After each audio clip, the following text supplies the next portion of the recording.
Luis Alberto Urrea's story, Bid Farewell to Her Many Horses, is read for us by Robert Sean Leonard. The Indians weren't talking to me at Gabe's food store. They looked away from me when I bought a soda. There were 3 of them in there, plus Gabe's wife. Just to tweak them, I popped the lid right there and chugged it. Obviously, word had gotten around the res. They knew why I was there. But they didn't know what to think of it. I felt bad enough. Their anger only made it worse. Out in the light, I felt eyes watching me. The perfect smell of South Dakota was all over the street. I could fly in that air. Fat, with miles of prairie and storm clouds rushing from Nebraska to Iowa. I hunched up my shoulders. White boys visiting Pine Ridge can't help but remember all those cowboy movies. You listen for a whistling arrow. Prepare for the mortal thwack when the shaft nails you between the shoulder blades. Well, at least this white boy does. I probably had it coming. I'd married one of the local girls. Her family didn't want her to marry me. They didn't want her to marry any white man. But we were wild for each other. We ran off to Deadwood, to a small chapel near the casinos. The minister was a Brule Sioux. She was Oglala. We took our honeymoon in the Black Hills, Pahasapa, she told me, the center of the world. We stayed in a small motel below Mount Rushmore. We bought those T-shirts that show 4 huge bare asses and say, "Rear view Mount Rushmore." We laughed. Everything was funny. Then the usual tough years. We went to California, both of us trying college.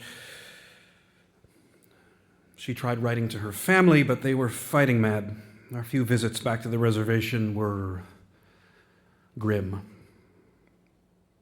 I thought I was lonesome.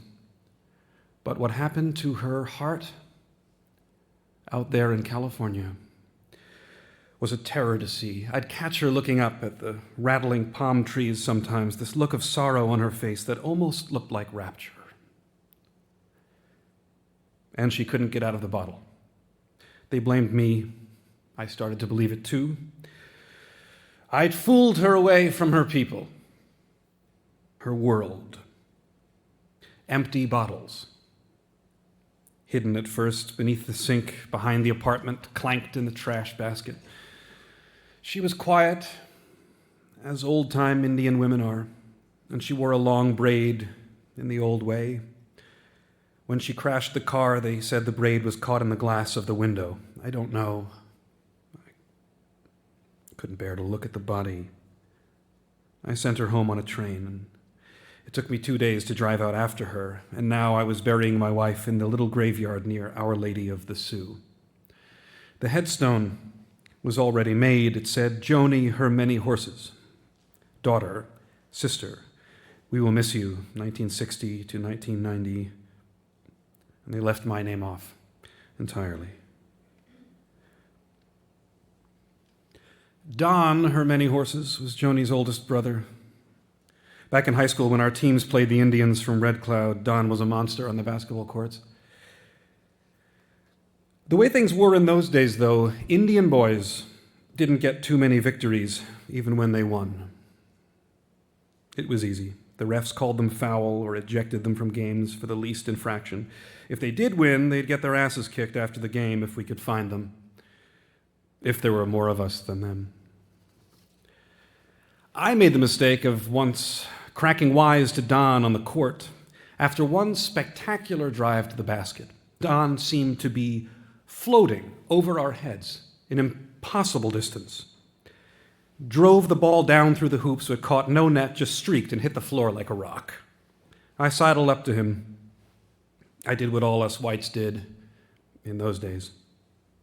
Dreaming of ourselves in Technicolor cowboy hats, our ideas as fixed as Mount Rushmore, made sick in our hearts whenever we saw an Indian smile, certain somehow his smile took something away from our own souls. "Hey, Chief," I said, You got 'em heap good medicine, huh? You, bang, I was gone from the world. When I came to in the shower room, it was like drifting out of deep purple water flecked with chips of fire. They brushed my skin as I surfaced. A million sweaty and hysterical dudes were glaring down at me. "Bobby!" they were shouting. "Bobby!" Don, her many horses, was in jail, charged with aggravated assault. There'd been trouble with the Indian kids, both teams slugging it out on the court. Cops had come in, sticks swinging. I listened to them all babbling about it as I stood in the shower, letting the water claw into my back and scald. My left eye was as tender as a cube steak. I could tell it was turning black. "Oh, shit," I said to no one in particular. "That brave sure can pack a punch." We all laughed. We said the standard anti-Indian things you say, but I knew I was wrong. Here, Don had made a spectacular play, and I'd gone and opened my big, ignorant mouth. I don't know that it changed my life. Maybe a little bit. I didn't turn all religious or anything over it. Don, her many horses, wasn't much interested in me at this point. He was slumped on the cot in his cell, nursing a collection of welts and eggs coming up all over his forehead. He had a rusty, bloody old rag soaked from the tin sink and held over one eye. I watched the water drops fall and hit the knee of his jeans. They shone bright for a second, then sank in, spreading a color like grape juice as the denim darkened. "Hi," I said. "F you, Bubby." I ducked my head. "Listen," I said. "I want to apologize for what happened." He looked up at me. That eye was about swollen shut. "Apologize, huh?" he said. He smiled a little. "All right, go ahead." "Sorry." He stared at me with his one black eye. He didn't talk. That's one thing that drives you crazy about Indians. They sometimes just don't say anything. You don't know if they're thinking or laughing at you or what. "I'm sorry, about that wisecrack, and now you're in jail." "Yeah, I can see that," he said. Another pause. "You got any chew?" he said. I dug my tin of Copenhagen out of my back pocket and tossed it to him. Those boys, when they're not smoking, they're chewing. The women, too. Joni always had a little plug of peppermint tobacco pinched in her lip. I gave it up after high school. Don does it to this day. I was thinking about leaving when he spoke. "You know what?" he said. "Next time I see you, I might have to take me a scalp. I might skin you, too. Brain tan your hide. Have me a new pelt to paint my winter count on. Hang your balls from my war lance. Of course, everybody'd have to get up real close to see 'em. There was nothing to say to that, so I left, and I could hear his back of the throat little laugh skittering around behind me as I walked down the hall. Damned Indians. The reservation medical examiner was taking care of Joni. I couldn't even look at the building as I drove by. I hooked south out of Pine Ridge Village, heading toward White Clay, Nebraska. A couple of the guys driving around recognized me. Yellow Horse waved. One of the red clouds nodded imperiously at me, raising one hand as he coasted by in his old Ford pickup. They were burning a small pile of tires outside of town. The smoke rose like a mourning veil torn by wind. It angled away, fading to a haze that reached all the way out to the edge of the Badlands. The grass looked like Marilyn Monroe's hair. Horses swept through it like combs. I was listening to KILI, the voice of the Lakota Nation. They were playing a 20-megaton dirge by Metallica. It was followed by some Sioux music, the Porcupine Singers. If I listened long enough, they'd probably toss in some jazz and 3 Johnny Cash songs. There were supposed to be announcements of Joni's burial on there, but I didn't hear any. I pulled up at the gate of her many horses spread. Don was walking a mottled gray horse in slow circles in front of their house. He ran his hand along the horse's flank. Its skin jumped at his touch. It was limping. He glanced at me and turned back to the horse. I dropped a section of barbed wire fence that served as a gate and drove through. "Close the gate," Don hollered. I know, I muttered to myself. 6 dogs and 4 young horses headed for the opening, but I beat them to it. The horses veered away, suddenly innocent and fascinated by the sage plants beside the drive. The dogs charged me, then collapsed in the dirt, wagging their tails. I drove up to Don, shut off the engine, and got out. "She's sick," he said. The old horse looked like rain clouds. I recognized her. They called her Stormy. "That's Joni's old horse," I said. Stormy put her giant old face next to Don's. He rubbed her long white upper lip. "That's okay," he murmured. "That's okay now." "I'm sorry, Don," I said. "I did my best." "Stormy's dying," he said. He had this disconcerting way of ignoring what I said. "I've been feeding her this medicine they give me down in Rapid, but them vets don't know shit about horses, you know? She's got these tumors." He stroked Stormy's side.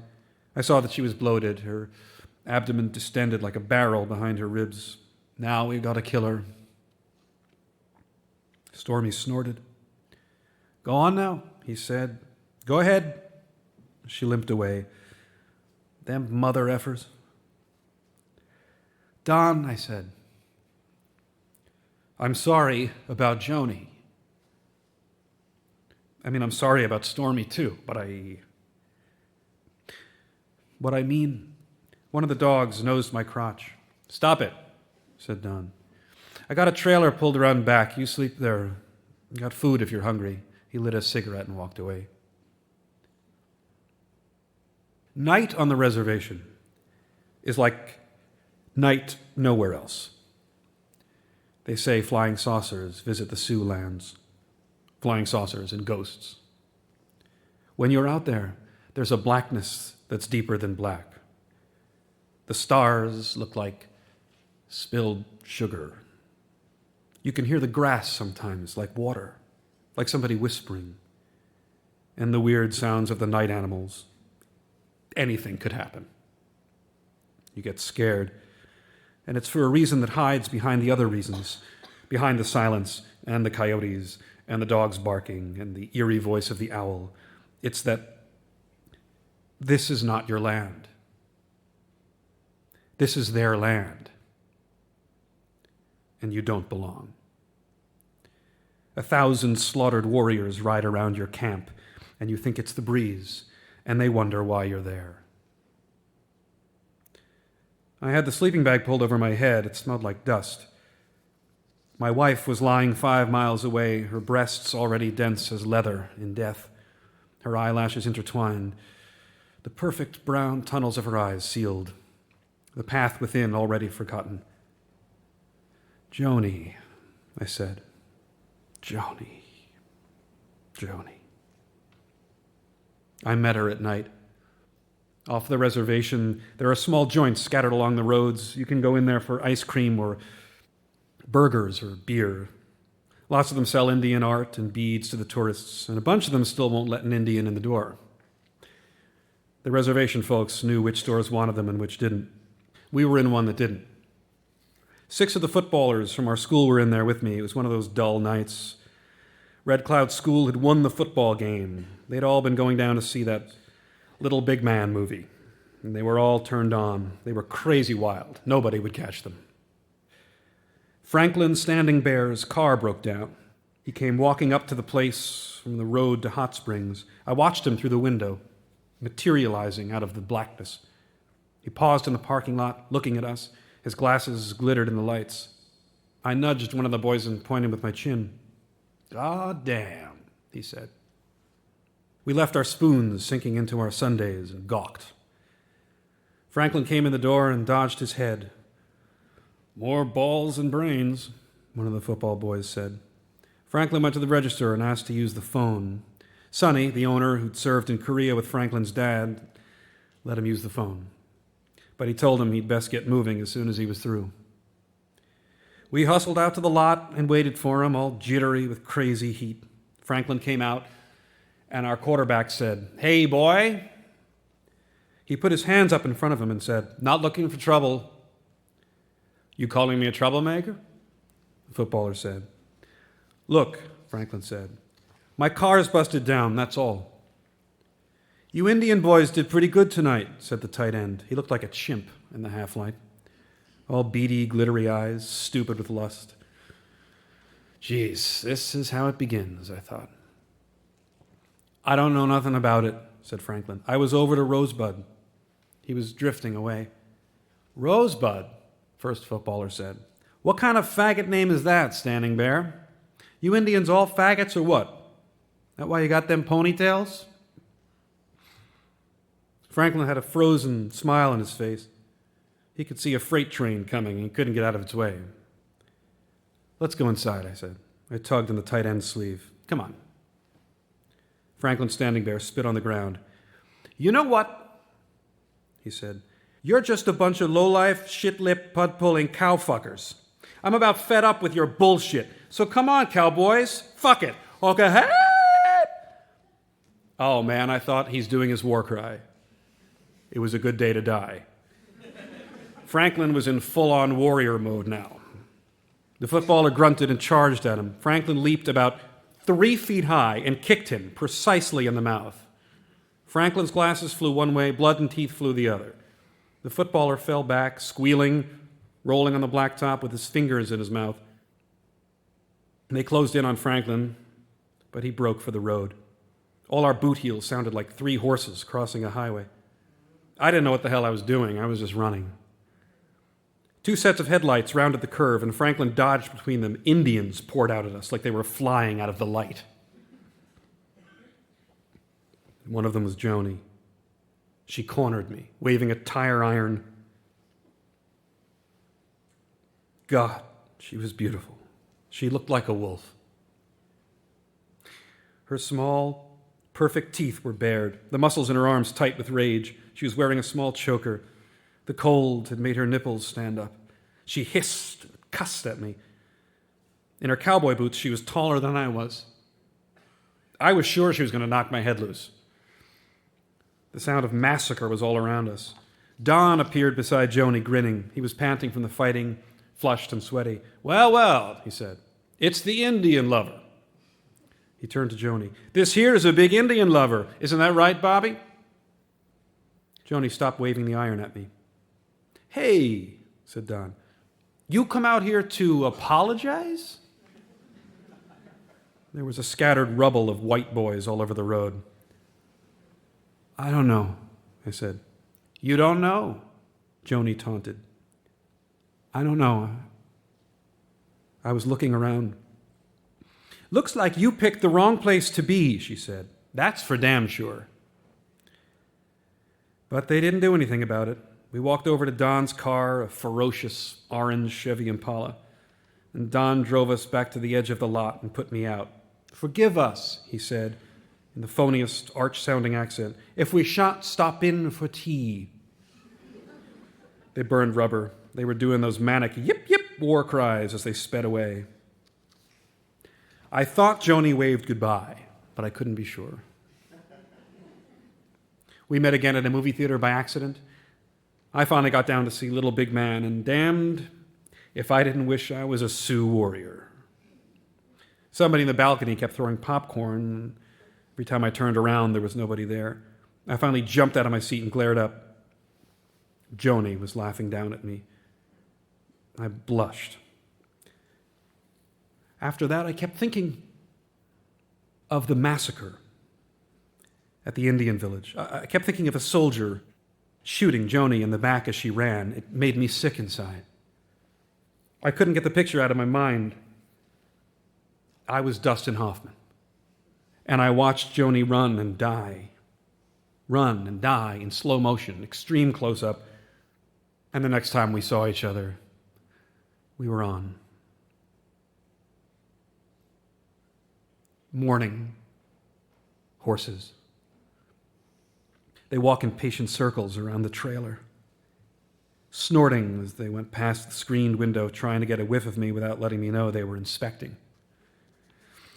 Today was the burial. I got up, dragged on my jeans and a t-shirt, and stepped out. And they trotted away with their ears bent back and their tails lifted. I went in the house quietly, but Don was already up, sitting at the table drinking coffee. He gestured to a skillet with 3 eggs and some bacon fried up. "Toast," he said, nodding to a stack of bread slices on a saucer before him. Silent, I got my breakfast and sat across from him. We stared at each other as I ate. Don's boy, Snake, was asleep on the couch, lying face down. Eleanor, her many horses, could be heard taking a shower. I was through eating. "Thanks," I said. "Put them dishes in the sink, hey?" he said. I did it. Then I waited for my turn for the shower. Then it was time to go. I drove in my truck alone. Between breakfast and packing to leave, I can't remember the day. As soon as I saw the coffin, I was hit in the ribs like a shovel swung by a batter. I kept focusing on breathing, dragging in air, and letting it out slowly. My memory of everything else is a vague gray hum. I know one of the Catholic brothers from Red Cloud School led the service. Someone played the piano. I can't remember anybody's face. Just the thought. Breathe. Breathe. Breathe. Then we were standing on the steps of the church like a real family. I shook hands with a faceless crowd. I didn't cry. At the graveyard, I stood behind Don about 3 paces and watched the grass waver in the breeze. And afterward, I stopped at Red Cloud's grave to pay my respects to the old chief. Some Oglalas had left him tobacco ties, little sacred bundles in all the colors of the 4 directions. I asked him to take care of my woman out there, where she was new and maybe lost. I asked him to take her into his lodge and protect her until I could come for her. That's all I remember. I rolled Don's sleeping bag carefully, taking pains to leave the little trailer neat. It was already late afternoon. We'd sat around inside, sipping coffee, murmuring. The television was on, turned down low. Snake stared at MTV, never looking up. Eleanor sat beside me on the couch, and she periodically got up and fetched me cookies or more coffee, though I didn't ask for any. After tending to the sleeping bag, I stuffed my jeans into a small bag and stepped outside and headed across Don's pasture, away from the trailers, to the dark hump of the sweat lodge he'd built near a small stand of cottonwoods. I walked down to the stream that cuts through Don's 80 acres. There was one spot, one small, white gravel pool where Joni and I made love. It was perfectly matched to my memory, like a photo pinned inside my skull. I remembered every detail, even the giggling terror that Don or their old man Wilmer would catch us at it. I stood there, watching the wasps sip water at the edge of the pool, where the gravel gave way to mud. I half expected to see the double seashell imprint of her bottom on the shore. Dragonflies tapped the water. I'd moved in her, minnows between our legs, tickling us. Bubbles came out of her body and ran over my sides. There were tiny smears of black hair in her armpits. Her nipples were small and dark as nuts. She hardly had any hair on her body. Afterwards, we lounged in the water, chewing leaves of spearmint that grew on the banks. She played with the hair on my chest. She scratched it. I can hear her nails scraping. I leaned up on one elbow, watching my seed rise from her and drift. It looked like a pearl column of smoke. Bobby.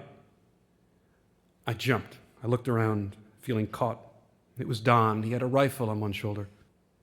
He was leading Stormy. They were dark against the sky, huge. I guess I saw a ghost. Don nodded. Stormy brushed flies away from her sides with lazy smacks of her tail. You want to come? He said, gesturing at the horse with his head.